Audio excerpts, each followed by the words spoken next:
The Prophet ﷺ says in an authentic hadith, إِذَا كَانَ أَوَّلُ لَيْلَةٍ مِّن شَهْرِ رَمَضَانَ صُفِّدَتُ الشَّيَاطِينُ وَمَرَدَتُ الْجِنِّ. The Prophet ﷺ says, when the first night of Ramadan enters upon you, صُفِّدَتُ الشَّيَاطِينُ وَمَرَدَتُ الْجِنِّ. The first thing that Allah does is He removes the influences.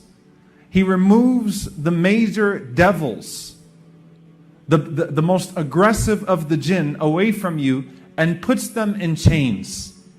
So you're on this path now, and Allah subhanahu wa ta'ala restrains those shayateen from being able to influence you the way that they would be able to influence you throughout the year. What does that mean? Allah has given you power over the shayateen throughout the entire year.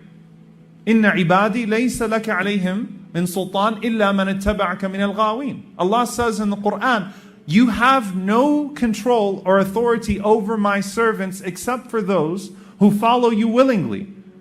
And the call of the shaitan is, وَلَا تَجِدُ أَكْثَرَهُمْ شَاكِرِينَ. You will find that most of them will not be grateful people. So you have the power to put your shaitans in chains throughout the entire year, figuratively, by not obeying them and by reducing them and by sustaining yourself with the gratitude of Allah subhanahu wa ta'ala. For the one who recognizes the blessings of Allah upon him will not find in himself the indecency to sin knowingly and consistently, majorly or minorly. You won't find that indecency within yourself because you know the gratitude, you know the blessings of Allah upon you, and you're grateful to Him for them. But in Ramadan, Allah pulls them further back. And Allah makes you more aware of your blessings. So while Allah feeds you with shukr, with gratitude throughout the day, through just the very act of fasting, which should increase that gratitude, Allah also reduces the influence of the shayateen, so they become weaker than they already are. They were already weak, but now they're weaker. Now they're really reduced. So if you think about this, Jannah is there. It should be common sense that if there is paradise and I need to get to paradise, then no influence should get in the way.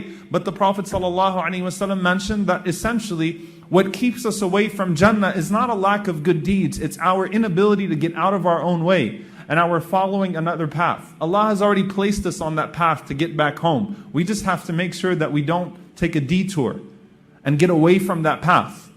So the very first thing the Prophet ﷺ mentions here is that the shayateen are restrained. You have no excuses now. You can't blame the influences.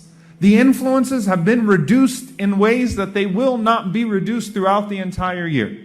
It starts with that. And then the Prophet ﷺ said, وَغُلِّقَتْ أَبْوَابُ النَّارِ فَلَمْ يُفْتَحْ مِنْهَا بَابٌ. This is beautiful.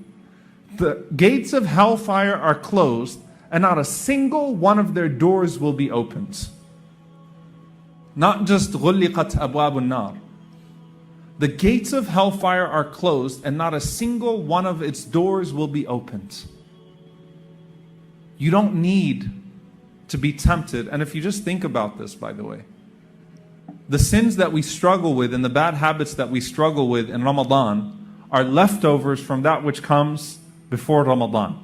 You're not going to be more tempted by sin and disobedience in Ramadan than you are outside of Ramadan. What I mean by that is that your urges to disobey Allah subhanahu wa ta'ala will not increase inside of Ramadan. That's not going to happen. Most people don't suddenly take up a new sin in Ramadan. Right? You don't start doing something that you weren't doing before in Ramadan in terms of sin. That's very unusual and unlikely.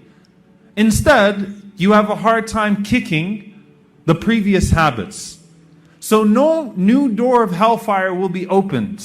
The doors will not be opened for you to sin. You just need to properly let go of the old ones and make strides and make way in Ramadan. And the greatest accomplishment in Ramadan that you can possibly have, beyond the recitation of the Quran, beyond the amount of prayer that you do, is to kick those bad habits. And that should be the greatest metric that you have in Ramadan.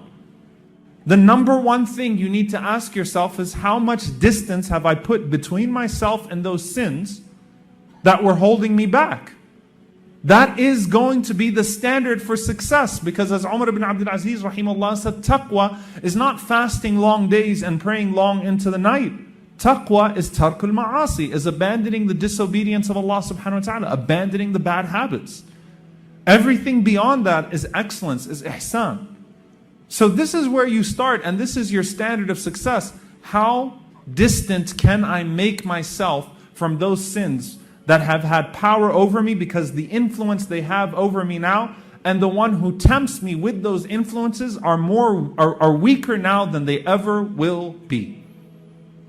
So if there is ever a time to completely remove those shackles, it's now. It's now. Because they're weaker now than they ever will be.